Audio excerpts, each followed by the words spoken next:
मेरे साथियों, आप सबको मेरा झारखंडी जोहार। इस वक्त हम कहते हैं कि झारखंड में झारखंडियों की सरकार है, झारखंडी जनभावनाओं की सरकार है और एक ऐसा मुख्यमंत्री है जो संथाल परगना के क्षेत्र से आते हैं, बरहेट से विधायक हैं और पूरा परिवार संथाल की राजनीति में दमखम रखता है और झारखंड का सरकार भी चला रहे हैं और राजनीतिक सत्ता के केंद्र में झारखंड की सरकार में लंबे समय से स्थापित हैं। लेकिन देखिए, सत्ता का जो चेहरा है, सत्ता का जो कार्यशैली है, वो किस तरीके से जमीनी स्तर पर लोगों तक नहीं पहुंच पाता है, उसकी मैं एक वानगी आपको दिखा रहा हूं। आज मैं गोड्डा आया हूं और गोड्डा में अपने संगठन की गतिविधियों को लेकर के आया था, संगठन के कामकाज को लेकर के आया था। यहाँ पर मेरी मुलाकात आदरणीय बजल सोरेन जी से हुई है और बजल सोरेन जी आपके बड़ा काल्हाजोर एक गांव है, आप सुंदर पहाड़ी प्रखंड का नाम सुने होंगे, पंचायत पीलाबाद है और गोड्डा जिला है। तो वहीं के ये बजल सोरेन जी हैं और ये बजल सोरेन की ये बिटियां हैं, सुनीता सोरेन इनका नाम है और सुनीता सोरेन जी की बेटी नेहा टुडू देखिए पीछे खेल रही है। तो सुनीता सोरेन जी ने संथाली विषय में स्नातक किया है और ये दिव्यांग भी हैं, चलने में भी इनको समस्या है। लेकिन आपको लग रहा होगा कि ठीक है, इसमें आखिर कहानी क्या है, बात क्या है? बात ये है कि ये 1956 के समय की बात है, 1956 के आसपास के समय की बात है। आप सब जानते हैं कि महाजनी प्रथा बहुत उस वक्त कह सकते हैं कि उत्कर्ष पर था और लगातार इस इलाके के आदिवासियों का शोषण किया जा रहा था। तो उस वक्त इस इलाके के एक बहुत बड़े संघर्षशील योद्धा हुए और उनका नाम था वीर बांटा बजल सोरेन।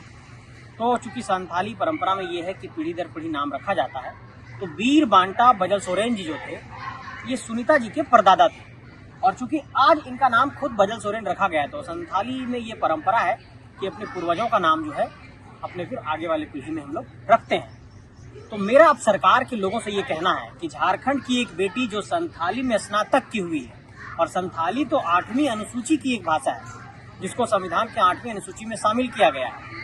तो आप सोचिए कि सुंदर पहाड़ी के इलाके के पंचायत तिलाबाद के हमारी एक बेटी आज सरकार से ये गुहार लगा रही है कि हम लोग वीर बांटा बजल सोरेन के वंशज हैं।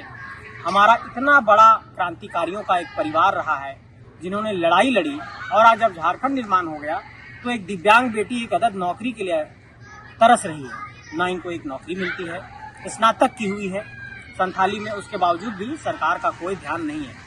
मैं इस वीडियो संदेश के माध्यम से ये कहना चाहता हूँ कि हमारी बहन सुनीता सोरेन जी को सरकार ध्यान दे और चूंकि एक ऐसे परिवार से रही है जिन्होंने झारखंडियों की लड़ाई लड़ी।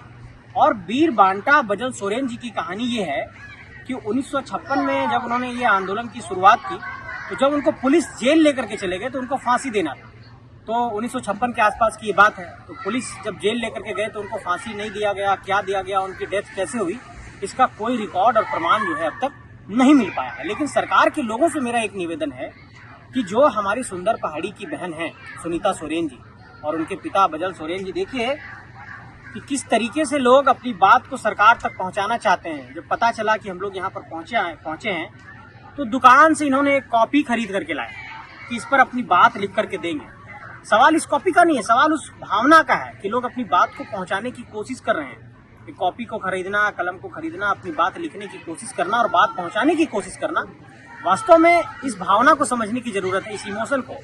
हम कहते हैं झारखंडियों की सरकार है, झारखंडी जनभावनाओं की सरकार है, लेकिन हमारी बेटी ही बहन, हमारी ही संथाली बहन, संथाल की बहन जो है वो एक नौकरी के लिए तरस रही है। तो मेरा सरकार से निवेदन है कि क्या इस सरकार के पास इस बेटी के लिए कोई एक अदद नौकरी है, इस बहन के लिए कोई एक नौकरी है?